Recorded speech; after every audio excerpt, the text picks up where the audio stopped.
welcome you to Tales from the Trails, where our podcast focuses on how businesses use technology and Salesforce to multiply the value they bring to their clients, partners, and teams. I want to welcome Michael here today. Michael, thank you so much for joining us today. Thank you for having me. It's great to talk to you. So if you don't mind telling the audience, what is Splitero and what your role is in that company?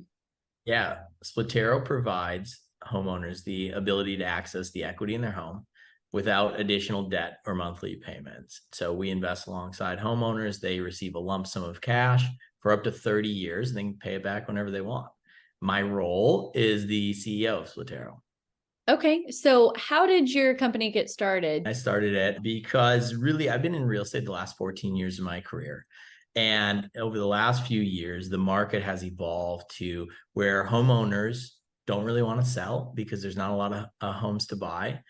The interest rates have gone crazy. And so they have probably a low interest rate, but they have all this equity in their house, right? People have amassed a crazy amount of equity that they want to access to pay off debt, repair, renovate their house, right? Redo their kitchen like we were talking about earlier, or just cost of living, right? They need help supplementing the cost of living. And so they want to access the equity, and Splitero's here to help that.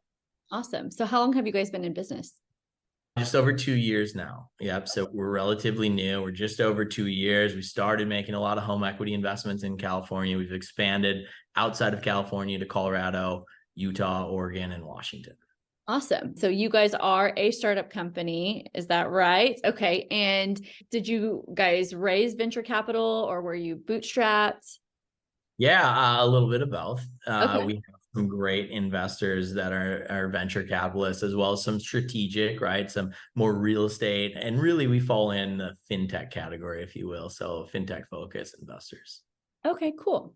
So a part of our thesis is that every business and every organization has some mission that they're trying to deliver. Can you tell us your mission statement? Yeah, our mission, we certainly have one, and we talk about it all the time. I'm actually just coming from our all hands for this week. So our mission is provide homeowners the best options to access their home equity. And really what happens is a lot of people own houses, but they might not have, say, the best credit or really high income. And so it can be difficult for them to use the traditional methods to access their equity. We're here to fix that. We want to change and help the homeowners that the financial system's left behind. Awesome. I love that.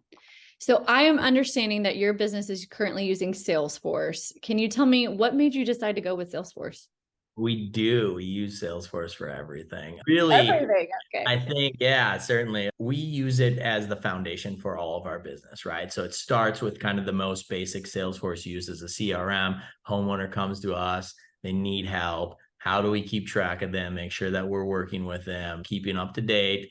And then really after lead, it goes through our system. So all of our team uses it to process the home equity investments we produce. We underwrite in there, we put a valuation, we have APIs that bring in a bunch of data for us for the market, and then all the way to closing and funding. So it produces our documents that a homeowner signs. Those go out to a notary and escrow and title. As you can imagine, when you're giving hundreds of thousands of dollars to people, there's a lot of legal that has to happen. So it produces all those documents, and then we fund and close out of Salesforce as well.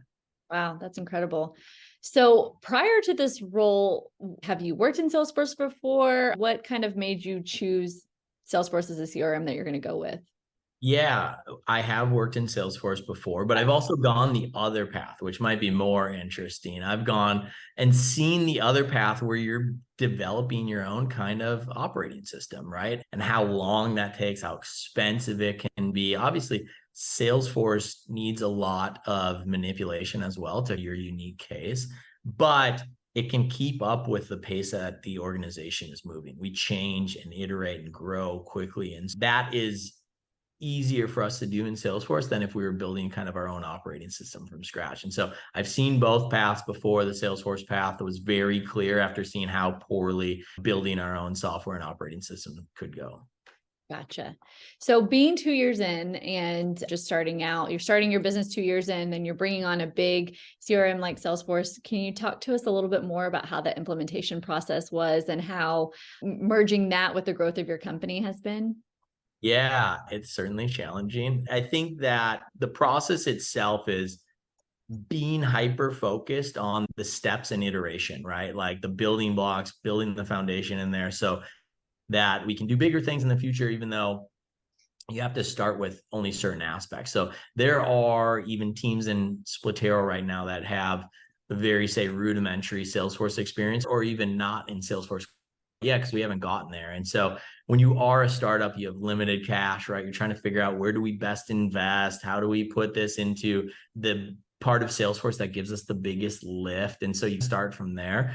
But it is hectic from the start, right? There's a lot of building that's going on. Everybody needs help. We have homeowners that we need to help. And it's trying to sit down and prioritize what projects you're going to work on. And that makes it difficult, but also a lot of fun. Yeah. And I feel like it really makes you figure out your business processes, because you have to know that before you're even building it out into Salesforce. So I'm sure that kind of, you're starting it, you're really fine tuning everything. So it seems like it's working out great for you. It does. It also is challenging, right? You sit down, you write out a workflow, you try to figure out, okay, this is how it should work.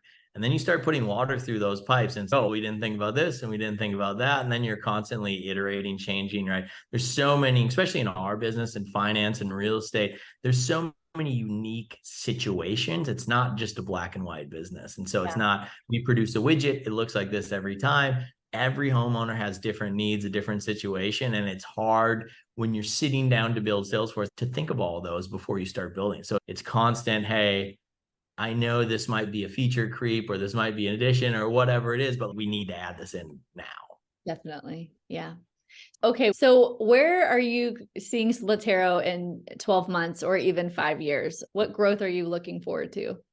Right now, we're in 5 states. We have a lot of homeowners to help in those states, but we know there are a lot of other states where homeowners have amassed a multitude of equity. And so we'll be growing for sure to move out to other states, help those homeowners. And then I think 5 years, our industry in general is in its adolescence, right? And so it has a big opportunity to grow. If you look at our space right now, compared to, say, a home equity line of credit or other traditional financial products, there's 50, 100x growth in there. So there's a lot of opportunity for us to grow in the next 5 years. Awesome. And remind me, what states are you guys currently in right now? We are in California, Colorado, Utah, Oregon, and Washington. Awesome. Okay. Any plans to come down to Texas anytime soon, or? No plans for Texas anytime soon, but there's certainly a lot of homeowners with a bunch of equity in Texas. You might see us there sooner than later. Awesome. So one last question I have for you. Every business, every organization has a need. What can we as an ecosystem do for you or help you out? I think the ecosystem in Salesforce certainly is shy of developers, right? We need development talent as much as everybody else. There's not enough hours in the day. And so I think there's probably some help that we could use there. Gotcha. Awesome. And so can you tell the audience, how can we get a hold of you guys and get in touch with someone on your team? Yeah, the easiest way is splitero.com. Right there, they can talk to our homeowner advisors. They can schedule a call. We have a vast how-to and how it works section, a lot of FAQs, so they can discover anything they want about Splitero there. Happy to talk to one of our homeowner advisors. Awesome. That's great. Thank you so much, Michael, for joining us today. I really appreciate it. And I look forward to the one day that you guys are in Texas, because I have a bathroom that I can remodel. So we're happy to help. Thank you. Thanks so much. I really appreciate you taking the time to hang out with me today. Thank you. It's great chatting with you.